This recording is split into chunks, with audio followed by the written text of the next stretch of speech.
No, that's fine. Good morning. We're here at the Court of Appeal in Montreal, and you can see people are beginning to gather in support of MM. MM is fighting extradition to the United States for the supposed crime of saving her children from an abusive father.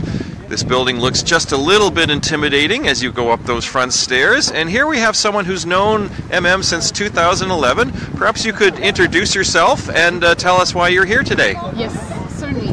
My name is Agnès, and I work for a community organization called Continuité Famille auprès des détenus. We offer programs, including a mother and child program in jail. And that's, initially how we became acquainted with MM, the first time that she had to wait for a court decision and finally, get a judgment in her favor and be able for the last 5 years basically to stay in Canada. And so we're hoping today that again, the court will decide that she should definitely stay in Canada with her children. Now, my understanding is that MM herself is a survivor of abuse, correct? That's correct. And she is a single mother? Yes. And her children were being abused by the father? Yes, the children, when this whole thing started, the children basically turned to their mother. I think they went through one of the older daughters of MM and asked for her to help them, to take them away from their father, and that's why she came here to Canada with the children. So yes, she really did this to help the children. Now, the Prime Minister of Canada says that he is a feminist and that he understands the needs of survivors of male violence. How does it make you feel, as someone who works with women and children who are often in this situation, to know that the Prime Minister is trying to send MM to jail in the United States, where she could be jailed for as long as 30 years for something which in Canada is not a crime? How does that make you feel? Well, I'll be honest with you, Matthew, because we work with the courts a lot. I do understand that, the political branch should not interfere with the judicial branch. I understand that, and to some extent, I respect that. But I think the courts themselves should be more enlightened. When I think of the decision that was rendered by Judge Cohen quite a few years ago now, I think the courts can find ways to go beyond, the letter of the law and understand what is at stake, what the particulars of a situation are. I mean, there was a time where, there was no such thing as battered wife syndrome, and the courts did evolve on that point, did understand that sometimes a woman who's been abused for so many years may commit, a terrible crime, but that's because of all the abuse she has suffered. And we wish that in a case like MM, the courts could also rise above the letter of the law and understand what is at stake. My understanding, of course, is under extradition law, you cannot be sent to another country if the crime with which you are being charged is if you don't have a proper defense. And that's one of the things that MM is arguing this morning, is that there is no proper defense of saving children from an abuser in Georgia the way there is for women in a similar situation in Canada. Absolutely, and that was raised already at the Supreme Court. So yes, we're definitely hoping that this morning that will make a difference. Great. Thank you so much, and we'll see what happens. I'm just going to move along here and see if there's... Steve, I'm wondering, you made this beautiful sign, and can you say what this sign means and why you made this sign, among others? So this sign says, appuyer les survivants is support the survivors, so it supports survivors of domestic abuse. Okay. And I read a bit about the case, and it just seemed very concerning and compelling, and so I helped out and made a few signs, and it's good to be here today. Hopefully they'll be good to the family. Okay, thank you so much for being here. Anyone else speak this morning? Why are you here today?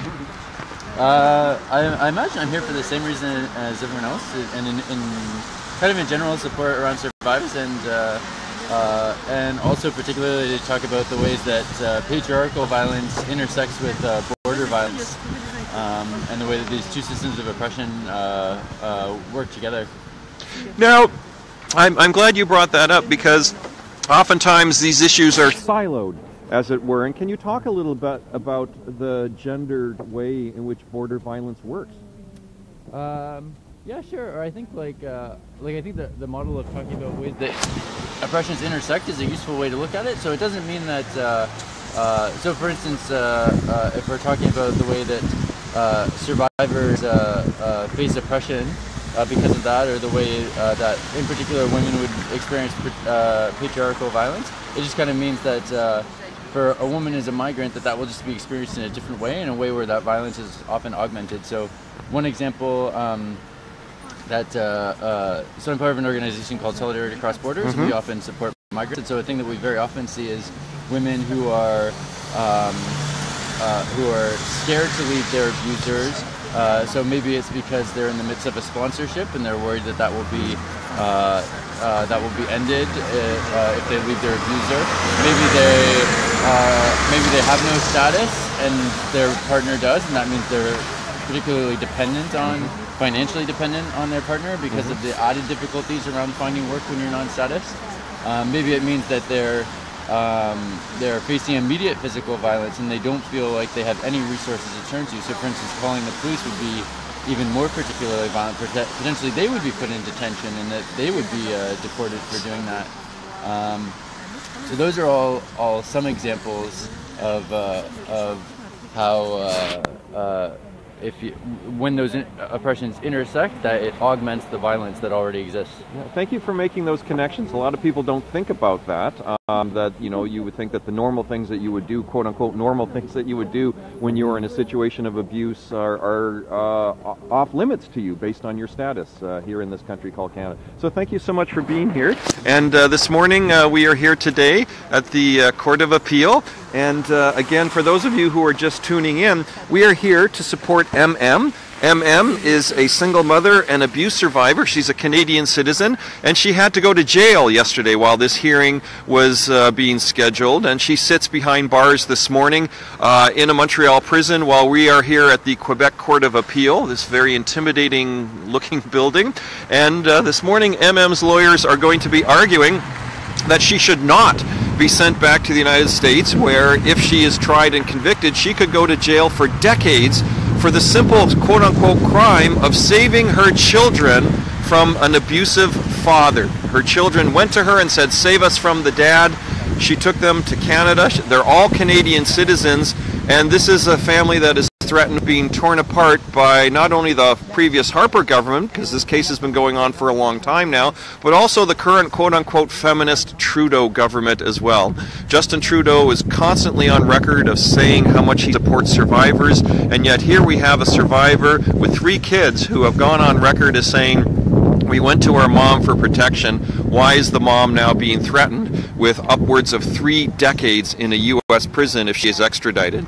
So if you're following this case, you can go to the change.org petition that says "Stop the Abusive Extradition of MM." That's change.org. And we'll be reporting later on here today from the courthouse. It's very cold in Montreal, so we certainly are very appreciative of all of those who are out here this morning. More are on the way. It's very cold. The traffic is very slow because of the snowfall overnight. And maybe we can all wave to the children of MM who will be watching, and to show our support, and sending our love to MM, who we hope will be able to watch this when she is out from behind bars, hopefully later this week. So thank you for watching, and we'll update you later today.